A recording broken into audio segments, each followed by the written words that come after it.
미국의 펜타곤이 무릎을 꿇었습니다. 덴마크는 박살나고 말았습니다. 고작 한국 따위 작은 나라에 이런 기술이 있다고?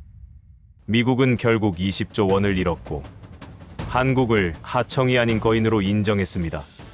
하지만 이건 한 국가의 성공담이 아닙니다. 이건 하나의 역사적 사건 파일입니다.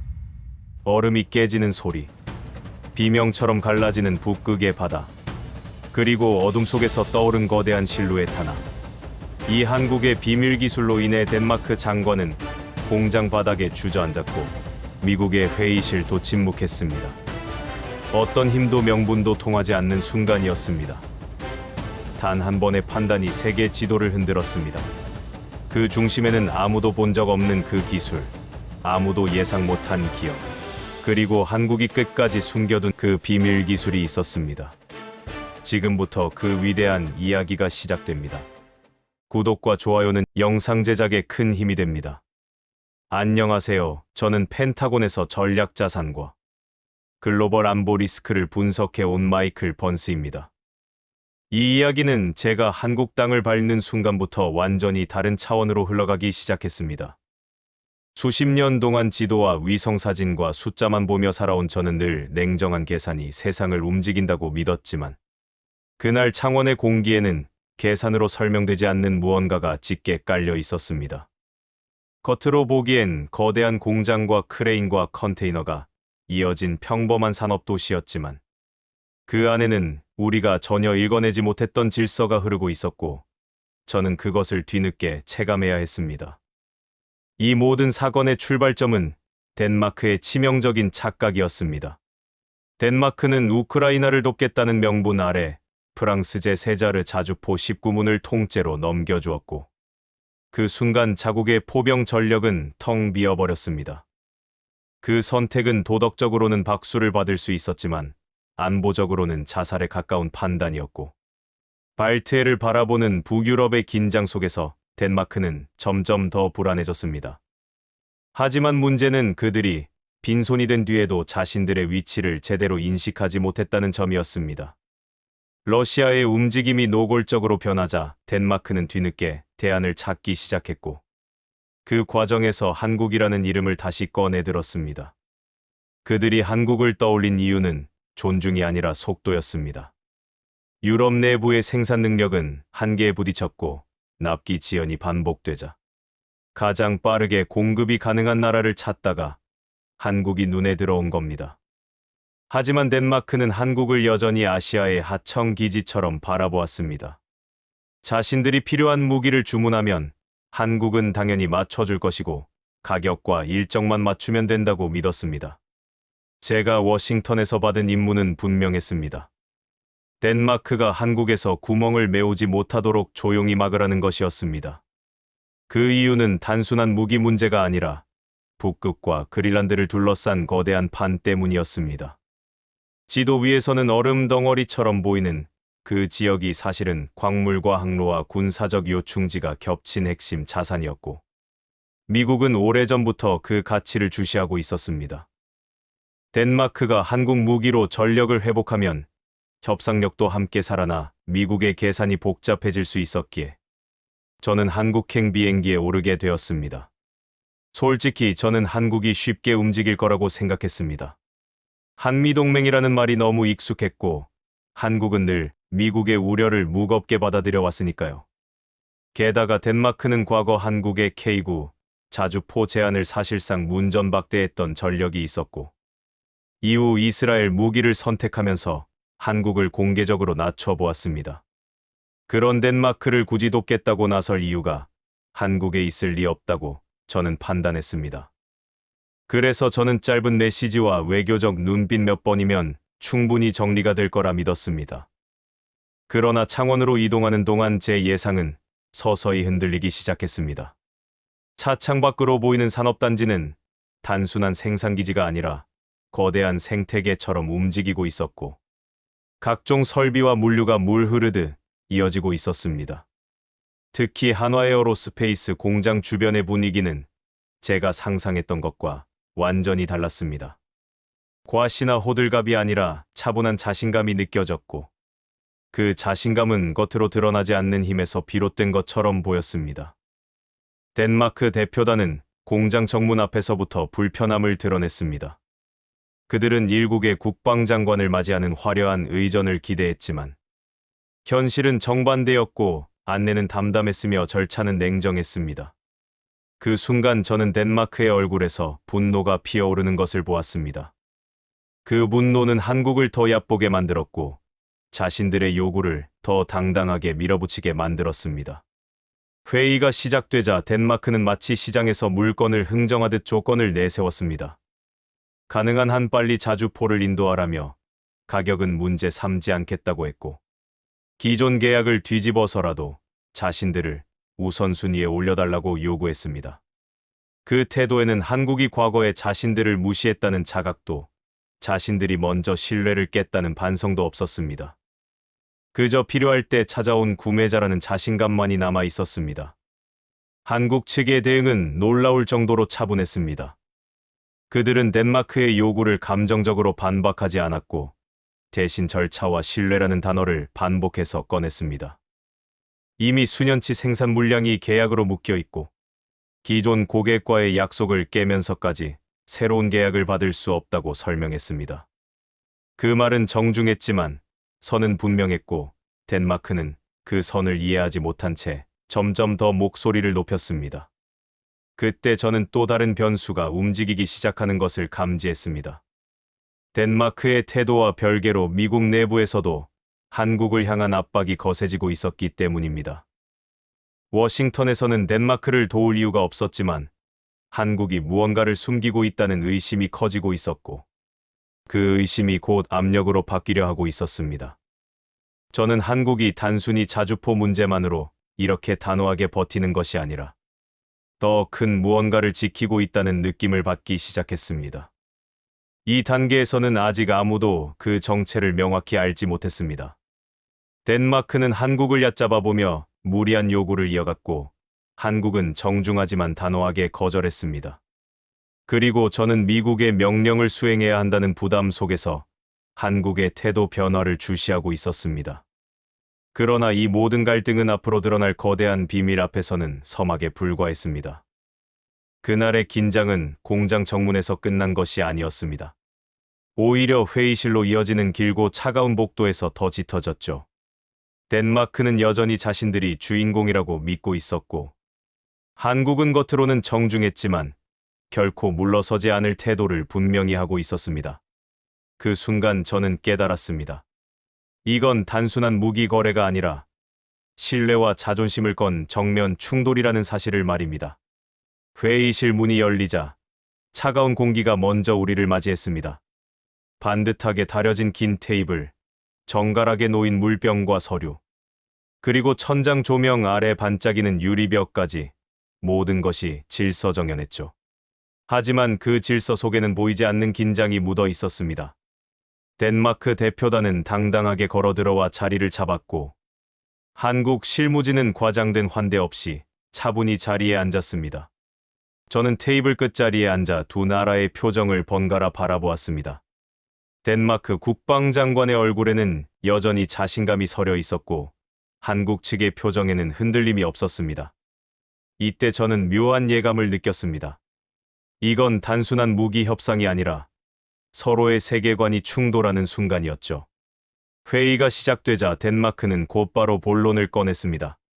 우크라이나 지원 이후 자국의 포병 전력이 텅 비었다는 점, 발트해의 불안이 커지고 있다는 점, 그리고 한국의 K9 자주포가 가장 현실적인 대안이라는 점을 강조했습니다. 말만 들으면 긴박하고 절박한 상황이었죠. 하지만 그 절박함 뒤에는 묘한 오만이 숨어 있었습니다. 덴마크는 마치 한국이 당연히 도와줘야 한다는 태도로 말했습니다. 재고를 우선 배정해달라. 다른 나라, 물량은 미뤄도 좋다. 가격은 따지지 않겠다는 요구가 이어졌습니다. 그 말에는 단 한마디의 사과도, 과거 한국을 무시했던 행동에 대한 반성도 없었습니다. 마치 아무 일도 없었던 것처럼 모든 것을 원점에서 다시 시작하자는 태도였죠. 저는 그 장면을 보며 속으로 분노가 치밀어 올랐습니다. 한국을 이렇게 가볍게 여기는 태도가 너무나 뻔히 보였기 때문입니다. 그러나 한국 측은 감정을 드러내지 않았습니다. 목소리를 높이지도 표정을 찌푸리지도 않았습니다. 대신 한 장 한 장 자료를 펼치며 차분하게 설명을 시작했습니다. 이미 폴란드, 에스토니아, 호주, 이집트, 노르웨이 등 여러 나라와 계약이 체결되어 있으며 향후 5년치 생산 물량이 모두 예약되어 있다는 점을 분명히 했습니다. 한국은 단순히 못 드립니다라고 말하지 않았습니다. 왜 불가능한지, 어떤 원칙이 적용되는지, 그리고 왜 기존 고객과의 약속이 더 중요한지를 조목조목 설명했습니다. 그 순간 저는 깨달았습니다. 이건 변명이 아니라 철저히 준비된 논리였습니다. 덴마크는 그 설명을 듣고도 태도를 바꾸지 않았습니다. 오히려 더 강하게 압박했습니다. 한국이 이런 기회를 놓치면 유럽 시장에서 신뢰를 잃을 것이다. 동맹으로서 책임을 다해야 하지 않겠는가. 그 말에는 은근한 협박이 섞여 있었죠. 마치 한국이 자신들의 호의를 거부하면 불이익을 받을 것처럼 말입니다. 회의실 공기는 점점 더 무거워졌습니다. 한국 측은 여전히 차분했지만 그 차분함 속에는 단단한 결기가 느껴졌습니다.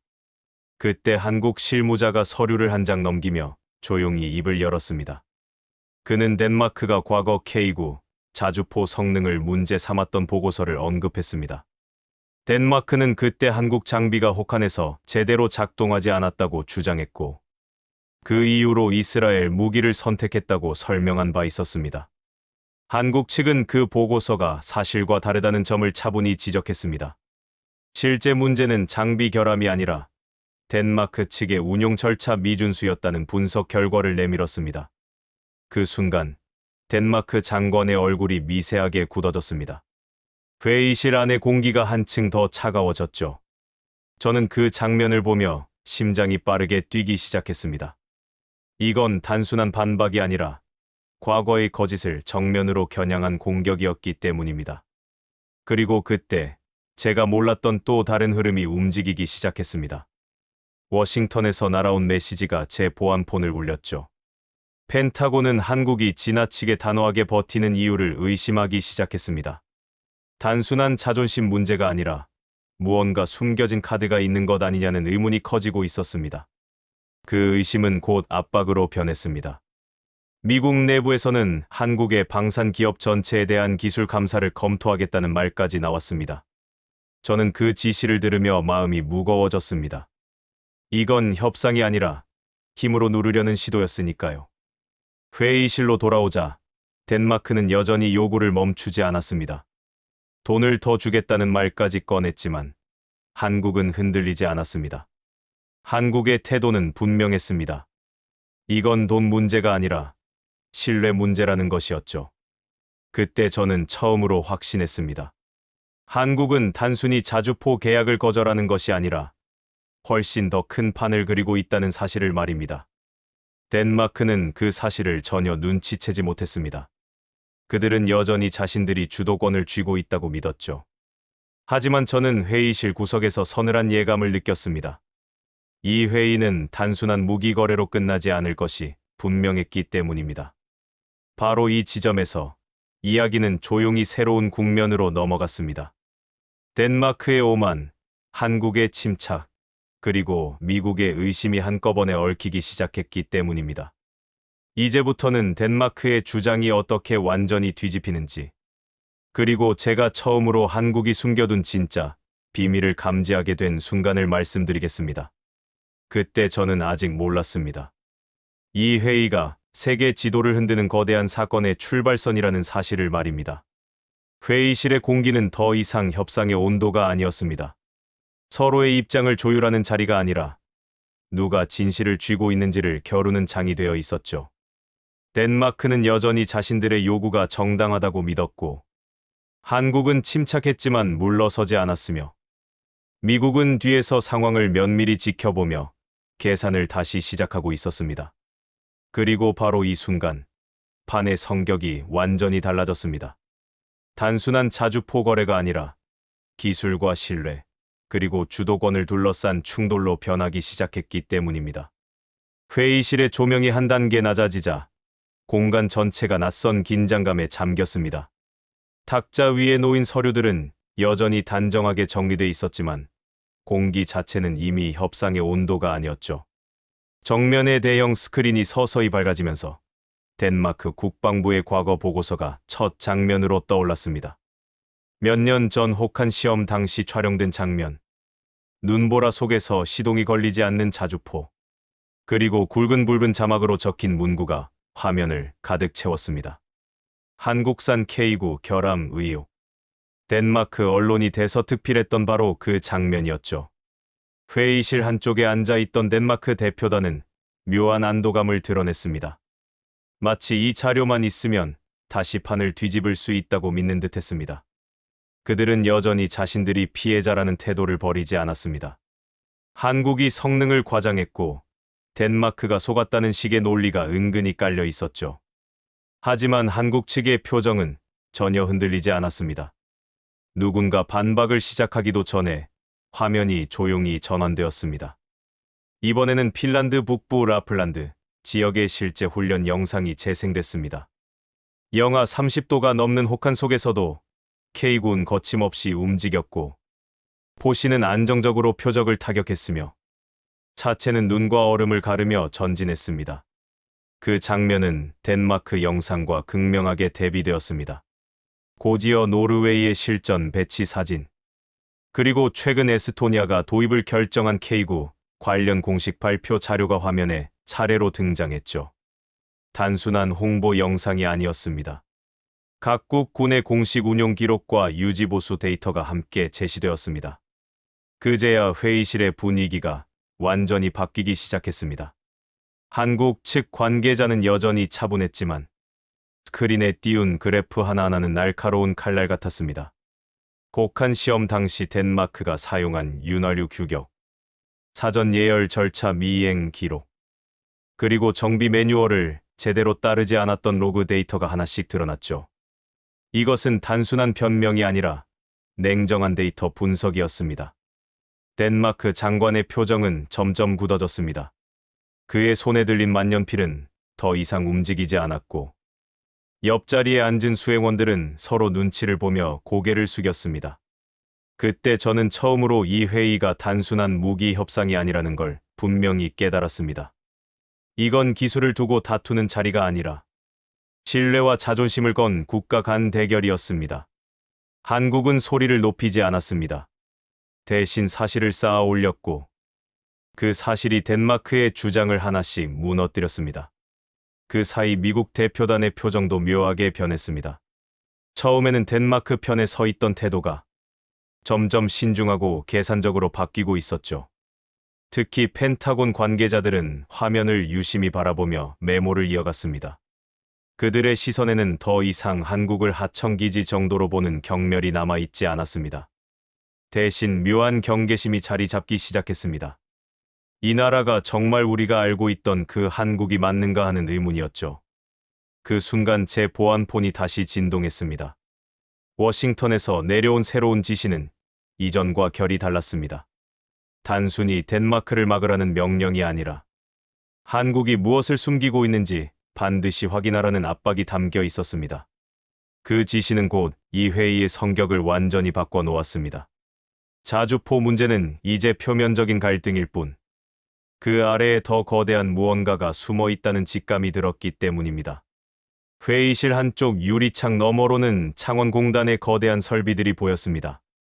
불꽃이 튀는 용접 현장, 쉼없이 움직이는 로봇팔, 그리고 끝없이 이어진 생산 라인. 그 풍경은 단순한 공장이 아니라 하나의 거대한 산업 생태계처럼 느껴졌습니다. 덴마크는 여전히 자주포 문제를 붙잡고 있었지만 한국은 이미 그 이상의 이야기를 준비하고 있었습니다. 바로 그 순간 화면이 다시 전환되었습니다. 이번에는 지도였습니다. 북극해, 그린란드, 그리고 주변 해역이 붉은 선으로 표시된 지도. 회의실의 공기가 다시 무겁게 가라앉았습니다. 아직 아무도 말을 꺼내지 않았지만 모든 사람은 직감적으로 알 수 있었습니다. 이 회의는 이제 자주포를 넘어 북극과 세계 전략 지도를 뒤흔들 무언가로 이어질 것이라는 사실을 말입니다. 그리고 저는 깨달았습니다. 지금까지의 논쟁은 서막에 불과했고, 진짜 이야기는 이제부터 시작된다는 것을 말입니다. 회의실에서의 공방이 끝난 뒤, 우리는 곧바로 공장 내부로 이동하게 되었습니다. 겉으로 보면 여느 방산 공장과 다를 것 없어 보였지만, 문이 열리는 순간 풍경은 전혀 다른 세계였습니다. 창원 국가산업단지 특유의 매캐한 쇳내와 뜨거운 열기가 동시에 밀려왔고, 거대한 크레인과 로봇팔이 쉼없이 움직이며 금속을 깎고 붙이고 조립하고 있었습니다. 덴마크 대표단은 이 장면을 보고도 여전히 무표정했습니다. 그들은 이런 규모의 공장은 유럽에도 얼마든지 있다고 믿었고, 한국이 조금 빠른 조립 공정을 갖춘 것일 뿐이라 생각하고 있었죠. 그러나 그 착각은 오래가지 않았습니다. 우리가 올라선 곳은 생산 라인을 가로지르는 공중 회랑이었는데, 발 아래로 끝없이 이어진 컨베이어 벨트 위에는 갓 도색을 마친 K9 자주포들이 줄지어 서 있었습니다. 폴란드, 에스토니아, 핀란드, 그리고 노르웨이 국기가 선명하게 박힌 차량들이 차례로 이동하고 있었죠. 특히 폴란드의 경우 단순한 구매가 아니라 현지 생산 협력까지 포함된 대규모 계약을 체결한 국가였습니다. 한화가 폴란드 현지 공장을 세워 K9PL을 공동 생산하고 정비와 업그레이드를 함께 수행한다는 사실은 이미 국제 방산 뉴스에서도 여러 차례 다뤄진 내용이었습니다. 에스토니아 역시 2022년 러시아 침공 이후 빠르게 K9 도입을 결정했고, 핀란드는 혹한 환경에서의 운용 데이터를 토대로 추가 발주를 검토하고 있었습니다. 이 장면을 보며 덴마크 장관의 표정이 서서히 굳어졌습니다. 자신들이 무시했던 한국산 장비가 이미 북유럽의 다른 국가들에서는 핵심 전력으로 자리 잡았다는 사실이 눈앞에서 증명되고 있었기 때문입니다. 특히 노르웨이 국기가 붙은 K9를 보며 그는 잠시 말을 잃었습니다. 같은 북유럽 국가인 노르웨이는 이미 1차, 2차 인도를 마친 상태였고, 실전 훈련에서 높은 신뢰도를 보여주었다는 평가를 받고 있었죠. 그때 저는 속으로 이렇게 생각했습니다. 덴마크는 한국을 몰랐던 것이 아니라 알고 싶어 하지 않았던 것이라고 말입니다. 공장 내부를 더 깊이 들어가자 단순 조립 라인이 아니라 연구개발 구역이 나타났습니다. 유리병 너머에는 수십 명의 엔지니어들이 모니터를 바라보며 데이터를 분석하고 있었고, 책상마다 설계 도면과 기술 문서가 산처럼 쌓여 있었습니다. 특히 한쪽 벽면에는 한국이 독자 개발한 소형 모듈 원자로, 즉 SMR 관련 자료가 빼곡하게 정리돼 있었습니다.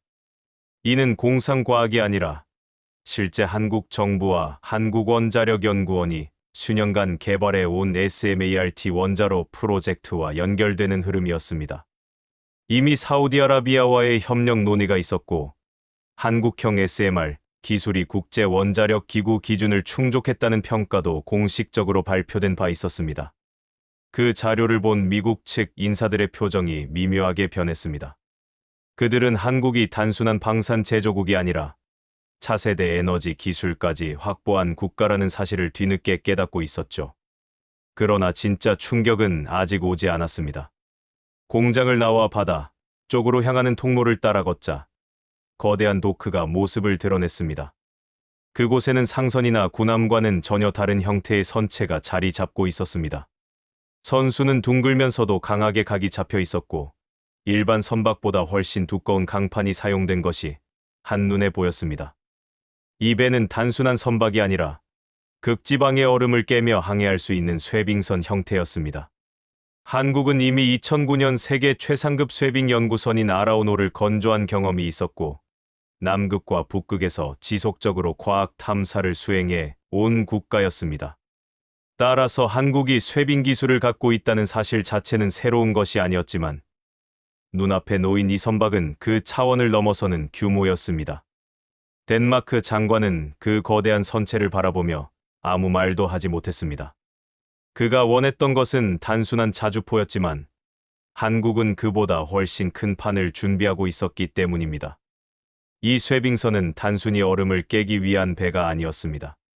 선체 내부에는 대형 발전 설비가 포함된 구조로 설계되어 있었고, 이는 곧 북극해와 그린란드 지역에서 전력 공급 거점으로 활용될 수 있음을 의미했습니다. 만약 이 배가 그린란드에 정박한다면 덴마크는 디젤 발전에 의존하지 않고도 안정적인 전력을 확보할 수 있었을 것입니다. 하지만 그 기회는 이미 멀어지고 있었습니다. 왜냐하면 덴마크는 이 기술을 신뢰할 만한 파트너로 인정받지 못했기 때문입니다. 그때 저는 비로소 이 회의의 본질을 깨달았습니다. 이건 단순한 무기 거래가 아니라 누가 미래의 북극 질서를 주도할 것인가에 대한 싸움이었습니다.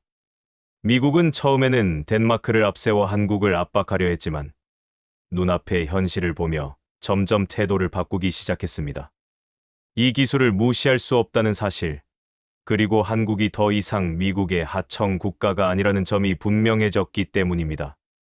도크 위에서 바닷바람이 거세게 불어왔고 해가 서서히 저물기 시작했습니다. 붉은 노을이 거대한 선체 위로 비치면서 그 모습은 마치 새로운 시대의 상징처럼 보였습니다. 덴마크 장관은 여전히 아무 말도 하지 못한 채 선체를 바라보고 있었고 미국 대표단은 서로 눈치를 보며 긴급 회의를 준비하고 있었습니다. 그리고 저는 그 순간 확신했습니다. 이제 판은 완전히 바뀌었다는 사실을 말입니다. 자주포 문제는 더 이상 핵심이 아니었습니다. 한국이 숨겨왔던 기술력, 그리고 그 기술을 기반으로 한 전략적 영향력이 이 회의를 완전히 뒤집어 놓고 있었기 때문입니다. 바로 이 지점에서 이야기는 다시 한번 새로운 국면으로 접어들게 되었습니다. 단순한 협상이 아니라 세계 질서를 다시 쓰는 선택의 순간이 다가오고 있었기 때문이죠. 도크 위에서 불어오던 바닷바람이 한층 거칠어졌습니다. 하지만 그 바람보다 더 차가웠던 것은 덴마크 대표단의 표정이었습니다. 그들은 여전히 쇄빙선이라는 단어를 입에 올리지 못한 채 멀리서 선체를 바라보고 있었죠. 자주포 한 대를 사러 왔던 그들이 전혀 다른 차원의 전략 자산 앞에 서 있다는 사실을 받아들이는 데 시간이 필요했던 겁니다. 그때 한국 측 관계자가 천천히 선체 측면을 따라 걸었습니다. 겉으로는 평범한 움직임이었지만 그 발걸음에는 분명한 의도가 담겨 있었습니다. 선체 하단 얼음과 직접 맞닿는 부분에 가까워질수록 강판의 두께가 달라졌고 용접선이 일반 상선과는 비교할 수 없을 정도로 정밀하게 이어져 있었습니다. 그 장면을 본 미국 측 기술 자문관이 조용히 중얼거렸습니다. 이건 일반 조선이 아니다. 그 말이 정확히 무엇을 의미하는지는 곧 드러났습니다. 한국 측은 선체 내부 구조도를 대형 스크린에 띄웠습니다. 단순한 기관실이 아니라 발전 설비와 추진 장치가 하나의 통합 시스템처럼 설계된 형태였습니다. 핵심은 바로 소형 모듈 원자로, 즉 한국형 SMR이었습니다. 이미 한국은 수년 전부터 소형 원자로 연구를 진행해왔고 국제 원자력 기구 기준을 충족하는 안전 설계 개념을 발표한 바 있었습니다. 특히 수동 냉각 방식, 즉 전원이 끊겨도 자연 대류만으로 냉각이 유지되는 구조는 해외에서도 주목을 받아왔죠.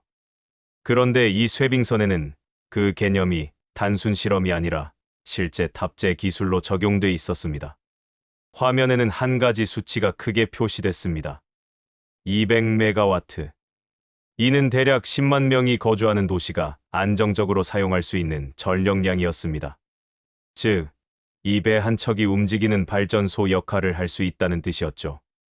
미국 대표단의 표정이 급격히 굳어졌습니다. 그들은 처음엔 이 배를 단순한 극지 연구선 정도로 봤지만 이제는 완전히 다른 존재로 인식하기 시작했습니다. 만약 이 배가 그린란드에 정박한다면 어떤 일이 벌어질까? 덴마크는 더 이상 디젤 발전에 의존할 필요가 없고 미국의 에너지 지원을 요청할 이유도 사라지며 결국 미국이 그린란드에 영향력을 행사할 가장 강력한 명분 중 하나가 무너지는 구조였습니다. 그 사실을 깨달은 미국 측 실무진은 서로 귓속말을 주고받기 시작했습니다. 그들의 표정에는 당혹감과 함께 분명한 경계심이 섞여 있었습니다. 그 사이 덴마크 장관은 완전히 다른 표정을 짓고 있었습니다. 조금 전까지 자주포 가격을 두고 따지던 모습은 사라졌고 이제는 쇄빙선 자체를 어떻게든 확보해야 한다는 초조함이 얼굴에 드러났죠. 그는 잠시 한국 측을 바라보다가 다시 선체를 향해 시선을 돌렸습니다. 마치 사막에서 오아시스를 발견한 사람처럼 놓치면 안 될 기회라고 느끼는 듯했습니다. 그러나 한국은 서두르지 않았습니다. 이 배가 단순한 상품이 아니라 전략 자산이라는 점을 분명히 하기 위해 일부러 시간을 끌듯 천천히 설명을 이어갔습니다. 한국은 이미 남극과 북극 탐사 경험을 쌓아왔고 2009년 건조된 연구 쇠빙선 아라오노를 통해 극지 운용 노하우를 축적해왔습니다. 또한 최근에는 극지 항로 개척과 북극 자원 개발 연구를 국가 차원에서 지속적으로 진행해왔죠. 이 배는 그 연장선에 있는 결과물이었습니다. 하지만 규모와 성능은 기존 연구선과 비교할 수 없을 정도로 발전된 형태였습니다. 선체는 단순히 얼음을 깨는 기능을 넘어 두꺼운 빙판을 안정적으로 밀어내며 전진할 수 있도록 설계됐고, 엔진은 저속에서도 높은 토크를 유지해 거친 북극해 환경을 견딜 수 있게 제작되었습니다. 이 모든 정보가 공개되자 덴마크 측은 완전히 무너진 표정을 감추지 못했습니다. 그들은 자신들이 한국을 얕잡아본 대가가 얼마나 컸는지를 이 순간 온몸으로 실감하고 있었죠. 반면 미국은 다른 고민에 빠져 있었습니다. 이 배가 덴마크 손에 넘어가면 미국의 북극 전략은 치명적인 타격을 입을 수밖에 없었습니다. 러시아는 이미 다수의 원자력 쇠빙선을 보유하고 있었고, 중국 역시 북극 항로 진출을 노리고 있었죠. 그 사이 한국이 이런 기술을 완성했다는 사실 자체가 미국 입장에서는 충격이었습니다. 그때 도크 반대편에서 법무팀이 서류를 정리하는 모습이 보였습니다. 카타르 대표단과의 협상을 위한 준비였죠. 카타르는 세계 최대 LNG 수출국 중 하나였고, 막대한 오일머니를 바탕으로 어떤 가격이든 감당할 수 있는 나라였습니다. 그들이 이 쇠빙선을 원했던 이유는 분명했습니다. 바다 위에서 안정적인 전력을 생산하고 LNG 플랜트를 해상에서 운영할 수 있는 기술적 기반을 확보하기 위함이었죠. 이 사실이 알려지자 미국 측의 긴장감은 더욱 커졌습니다. 만약 카타르가 이 배를 가져간다면 단순한 에너지 프로젝트가 아니라 중동의 해상 에너지 패권을 강화하는 도구가 될 수 있었기 때문입니다. 이제 선택의 순간이 다가오고 있었습니다. 덴마크는 돈을 더 주겠다고 애원했지만 한국은 이미 그들을 신뢰할 수 없는 파트너로 판단한 상태였고, 미국은 기술 감사와 압박을 시도했지만 한국은 법적 방어망을 치밀하게 준비해 둔 상태였습니다. 그 사이 바닷바람은 점점 거세졌고 도크 위의 긴장감은 극에 달했습니다. 붉은 노을이 선체를 감싸며 타오르는 듯한 빛을 내뿜었고, 그 장면은 마치 새로운 시대의 시작을 알리는 신호처럼 보였습니다. 그리고 그때 한국 측 공장장은 조용히 한 걸음을 앞으로 내디뎠습니다. 그의 표정에는 분노도, 조롱도, 과시도 없었습니다. 다만 차분한 확신만이 자리 잡고 있었죠. 이제 이 배의 진짜 가치가 드러났고, 이 배를 둘러싼 국가들의 계산도 분명해졌습니다. 남은 것은 단 하나, 누가 이 배의 주인이 될 것인가였습니다. 그 답은 아직 결정되지 않았지만 분명한 사실은 하나였습니다. 한국은 더 이상 협상의 대상이 아니라 판을 짜는 주체가 되어 있었다는 점입니다. 도크의 거대한 철제 구조물 위로 밤이 서서히 내려앉고 있었습니다. 하얀 선체는 조명 아래서 더 또렷해졌고, 그 표면에 비친 빛은 마치 살아있는 금속처럼 미세하게 흔들렸습니다. 그때 우리는 다시 건물 안으로 이동했습니다. 이번에 들어선 곳은 단순한 회의실이 아니라 통합 제어 센터였습니다. 유리벽으로 둘러싸인 공간 안에는 수십 개의 대형 모니터가 공중에 떠 있는 것처럼 배치돼 있었고, 북극해의 해빙 분포도, 수온, 해류, 바람 패턴, 그리고 위성 데이터가 실시간으로 흐르고 있었습니다. 서버가 돌아가는 낮은 진동음이 방 전체를 감싸고 있었고, 그 소리는 마치 거대한 심장 박동처럼 느껴졌습니다. 덴마크 대표단은 이 공간을 보자마자 말문을 잃었습니다. 그들이 예상했던 것은 조선소의 설계 도면 정도였지만 눈앞에 펼쳐진 것은 국가 단위의 해양 전략 통제실이었기 때문입니다. 중앙 테이블에는 붉은 표지의 두툼한 문서가 놓여 있었습니다. 겉면에는 1급 기밀 프로젝트 타이탄 전략적 활용 방안이라는 글자가 선명하게 찍혀 있었습니다. 공장장은 천천히 그 문서를 펼쳤고 한 장의 그래프가 스크린에 띄워졌습니다. 200메가와트. 그 수치는 단순한 전력량이 아니라 북극 지역의 지정학을 바꿀 힘이었습니다. 그린란드 전체의 전력 수요가 약 100메가와트 수준이라는 점을 고려하면 이 쇄빙선 한 척만으로도 그린란드 전체를 안정적으로 가동할 수 있다는 의미였죠. 미국 대표단의 표정이 급격히 변했습니다. 그들은 이 배를 단순한 극지 운항 선박으로 보았지만 이제는 움직이는 원자력 발전소라는 사실을 분명히 인식했습니다. 특히 펜타곤 측 인사는 떨리는 손으로 메모를 이어갔습니다. 그들은 러시아가 이미 다수의 원자력 쇄빙선을 보유하고 있다는 점을 떠올렸고 한국이 그와 유사한 능력을 갖추었다는 사실에 깊은 충격을 받았습니다. 그때 저는 본국으로부터 긴급 연락을 받았습니다. 펜타곤 작전 총괄 책임자의 목소리는 거칠었습니다. 이 배를 반드시 막아라. 기술 감사든 법적 압박이든 뭐든 써서 계약을 지연시켜라. 그 명령을 들은 순간 저는 다시 회의실로 돌아왔습니다. 그리고 한국 측을 향해 조심스럽지만 단호한 어조로 말을 꺼냈습니다. 이 SMR 기술에는 미국 특허가 포함돼 있을 가능성이 있다. 수출을 강행한다면 전면 기술 감사를 검토하겠다. 그 말은 사실상 협박이었습니다. 그러나 공장장은 흔들리지 않았습니다. 그는 오히려 법무팀을 불러 새로운 문서를 내밀었습니다. 그 문서에는 국제원자력기구 인증 마크와 함께 한국형 SMR의 독자 설계 구조가 상세히 설명돼 있었습니다.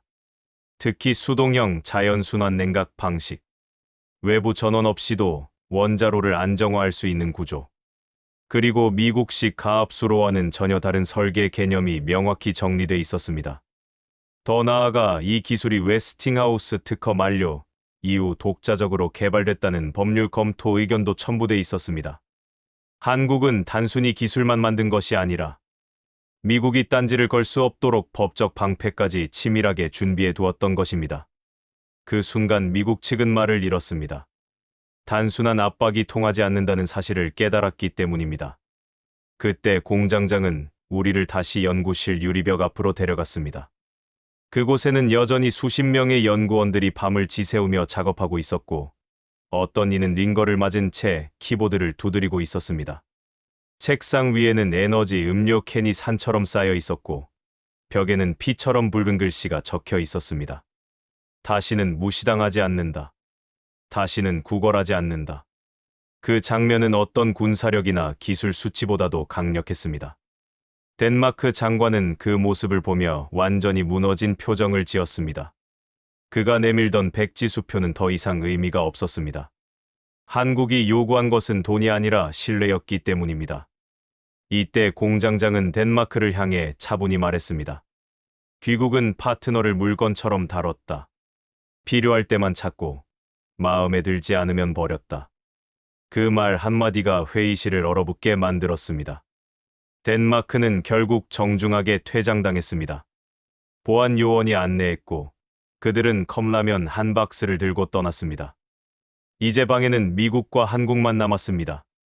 저는 다시 한번 펜타곤의 명령을 떠올렸습니다. 막아라. 무슨 수를 써서라도 막아라. 하지만 눈앞의 현실은 달랐습니다. 한국은 이미 법적, 기술적, 외교적 방어선을 완벽히 구축해 두었고 오히려 미국이 선택을 강요받는 입장이 되어 있었습니다. 그때 공장장은 카타르 이야기를 꺼냈습니다. 카타르는 LNG 운반선 100척과 함께 이 쇄빙선 기술을 패키지로 구매하겠다고 제안했다. 현금 일시불이다. 그 말이 떨어진 순간 저는 심장이 철렁 내려앉는 느낌을 받았습니다. 카타르가 이 배를 가져간다면 중동의 해상 에너지 패권은 더욱 강해지고 미국은 북극 전략에서 치명적인 패배를 맞게 될 것이 분명했기 때문입니다. 저는 결국 모든 자존심을 내려놓고 입을 열었습니다. 미국은 2배를 지불하겠다. 그 말은 단순한 협상이 아니라 항복 선언에 가까웠습니다. 공장장은 잠시 저를 바라보더니 천천히 고개를 끄덕였습니다. 하지만 조건이 있다고 말했습니다. 첫째, 가격은 카타르 제시액의 1.5배 이상. 둘째, 백악관이 공식 성명을 통해 한국의 SMR 기술을 인정하고 북극 개발의 핵심 파트너로 선언할 것. 그 조건은 돈보다 더 무거웠습니다. 미국이 한국을 하청이 아닌 동등한 파트너로 인정해야 한다는 의미였기 때문입니다. 저는 다시 본국에 전화를 걸었습니다. 이 배를 사지 못하면 북극 전략이 무너진다. 우리는 배를 사는 것이 아니라 미래를 사는 것이다. 그 통화를 끝낸 뒤 저는 계약서 앞에 앉았습니다. 펜타곤의 분석관으로서가 아니라 새로운 세계 질서를 받아들이는 한 인간으로서 말입니다. 잉크가 종이에 스며드는 순간 저는 비로소 깨달았습니다.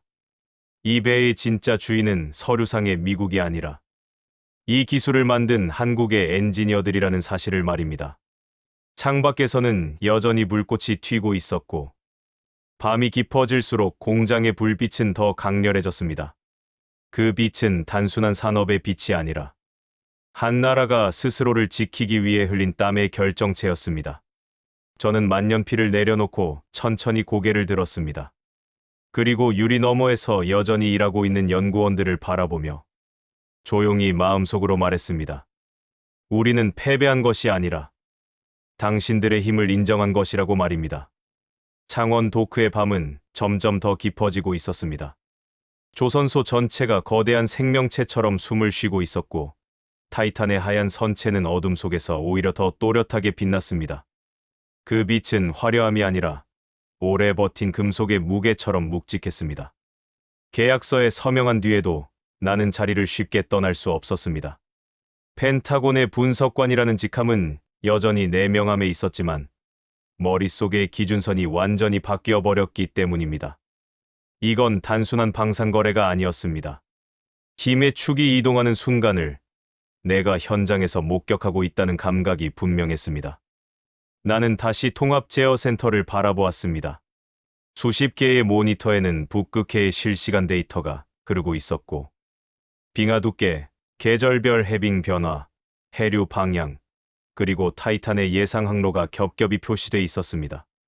한쪽 화면에는 그린란드 전력 수요 그래프가 떠 있었고 다른 화면에는 타이탄의 발전 용량이 비교 수치로 나란히 놓여 있었습니다.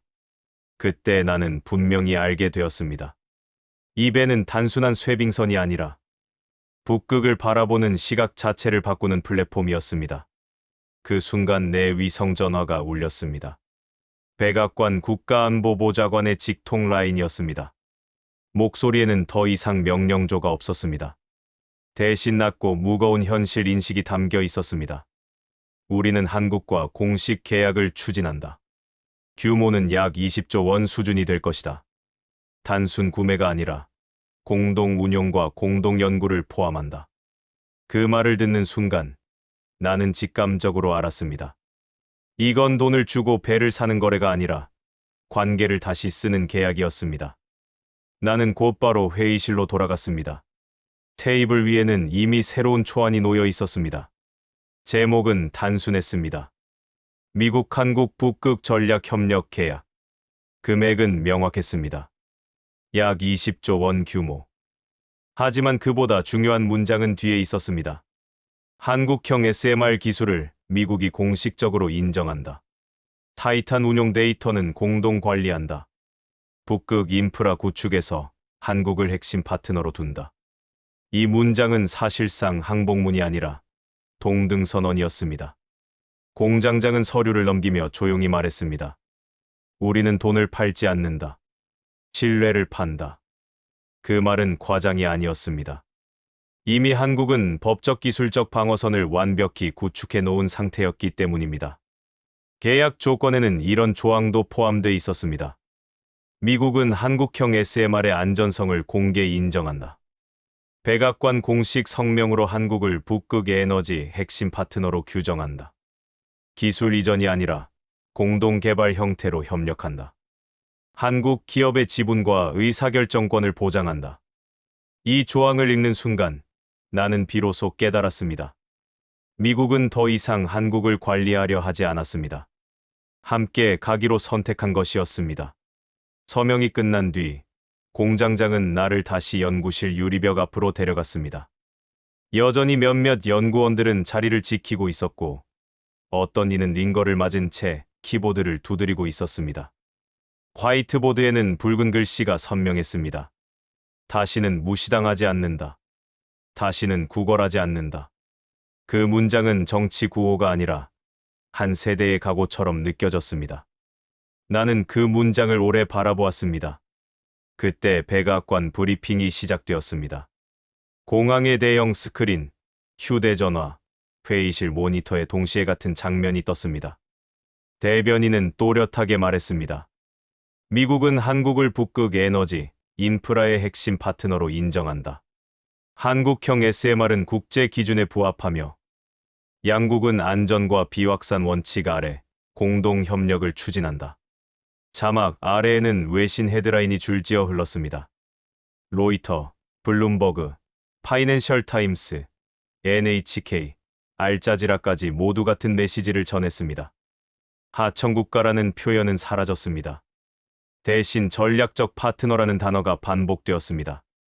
그 순간 나는 도크 밖으로 걸어 나왔습니다. 타이탄은 여전히 그 자리에 서 있었고 조명 아래 선체는 차분한 빛을 내고 있었습니다. 그때 덴마크 대표단이 떠나던 장면이 떠올랐습니다. 공장 바닥에 주저앉았던 장관. 보안요원에게 안내받아 나가던 모습. 손에 쥔 컵라면 상자. 그 장면은 더 이상 통쾌함이 아니라 씁쓸함으로 다가왔습니다. 덴마크는 기술에서 진 것이 아니라 존중에서 졌다는 생각이 들었습니다. 반면 한국은 승리를 축하하지 않았습니다. 그저 일을 계속하고 있었습니다.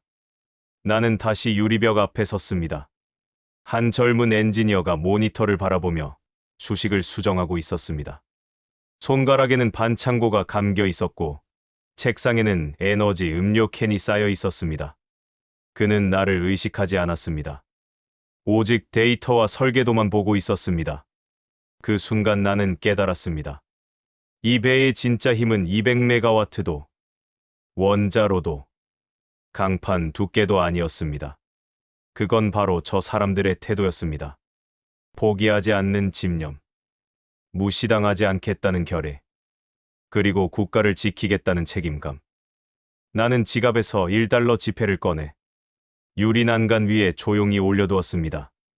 그리고 작은 글씨로 적었습니다. 당신들이 이겼습니다. 그 문장은 굴복이 아니라 존경이었습니다. 리무진이 공항을 향해 출발했을 때 창밖으로 보이는 창원공단의 불빛은 점점 작아졌지만 내 마음속에서는 오히려 더 선명해졌습니다. 비행기가 활주로를 박차고 날아오르자 나는 보고서를 다시 펼쳤습니다.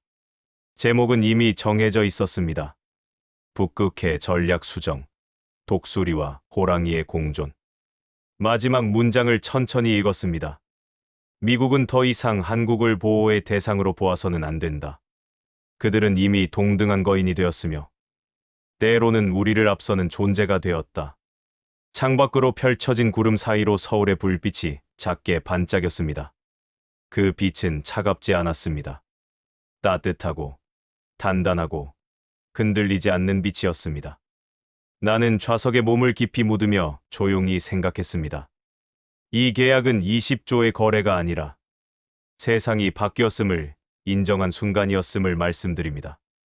비행기가 워싱턴 상공에 내려앉을 무렵 세상은 이미 움직이고 있었습니다. 공항 터미널에 들어서자마자 대형 스크린들이 같은 장면을 반복하고 있었죠. 백악관 브리핑룸에서 열린 공식 기자회견, 그 장면이었습니다.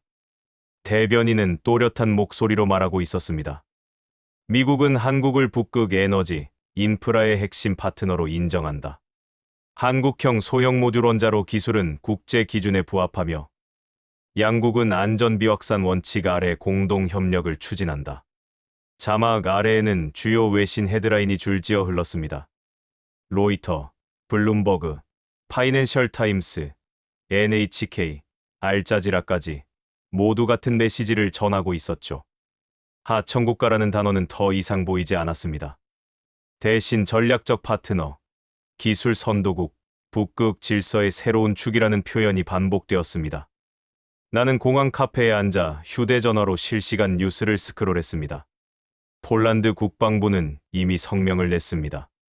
K9 계열 자주포의 추가 도입과 현지 생산 확대를 공식화했고, 한국과의 장기 정비 협력을 강화하겠다고 밝혔죠. 에스토니아와 핀란드 역시 공동훈련 확대를 발표했습니다. 노르웨이는 혹한 운용 데이터를 바탕으로 한국 장비를 표준 체계에 편입하겠다고 했습니다.